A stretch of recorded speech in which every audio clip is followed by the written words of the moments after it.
This is a part of the ceremony where I'm supposed to stand up here and say something inspirational. Yeah.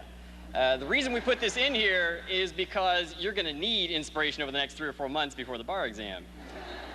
So I'll try to do the best I can. One of the unspoken rules about inspirational talks at the beginning of graduation ceremonies is that I have to quote some dead poet. Largely because dead people are thought to be much wiser than any living people. Just look around. So, since I have to quote some dead poet, I've chosen to quote from William Shakespeare, who, of course, said everything better than anybody else, so he's a safe bet. In particular, I'd like to quote from one of the early histories of Shakespeare, one of the plays that aren't played much, aren't even read much anymore, a play called Henry VI, Part 2. At one point near the end of Henry VI, Part 2, there's a group of people, for lack of a better term, who could be called opposition politicians, also known as traitors, standing around in a group discussing what they're going to do when they get political power. And at one point in the conversation, one of the people turns to another one of the people and says, "The first thing we do, let's kill all the lawyers." I find that inspirational.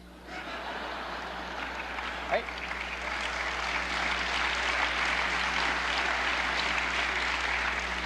And so do many of the people in here who are not lawyers. In fact, they find it much more inspirational than the lawyers do. It is so inspirational it's begun appearing on T-shirts. It's quasi-religious now, it's so inspirational. But it's odd, to me anyway, that non-lawyers find that phrase more inspirational than lawyers do. Because if you go back and read the play, you'll discover that the people saying those things in the play are the bad guys. In fact, they're not only the bad guys, they're a bunch of murderous tyrants. The guy who actually speaks the words in the play is a guy called Dick the Butcher. And Dick the Butcher butchers more than just cows. In fact, a couple of pages later on in the same scene, Dick the Butcher participates in the execution of a clerk whose only crime, is that he knows how to read.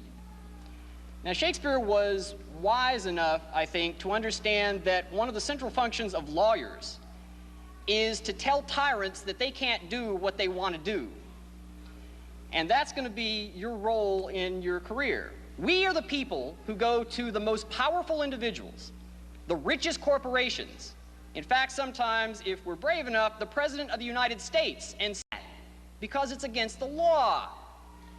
We are also the people who are forced to explain periodically that even the most hated, reviled persons in society, petty criminals, flag burners, murderers, even the likes of Ted Bundy, have legal rights too, and the state has to respect those legal rights.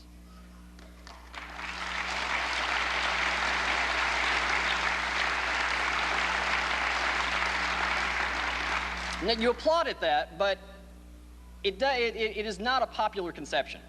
It does not make us popular among tyrants, and it doesn't even make us very popular, us lawyers, very popular among normal, common, non-lawyer people. But that's okay. Because if you're doing your job right, you should be unpopular. Because it will always be unpopular to tell people that they should put aside their prejudices and their intolerance and their bigotry and their hatreds and behave like civilized human beings. And if you, the lawyers, don't do that, then it's just possible that no one else will. So this summer, when you're at a cocktail party and you're feeling sorry for yourself because you hate ever getting into this business and you're dreading the bar, and some turkey comes up to you and snidely says, "First thing we do, let's kill all the lawyers." Remember Dick the Butcher.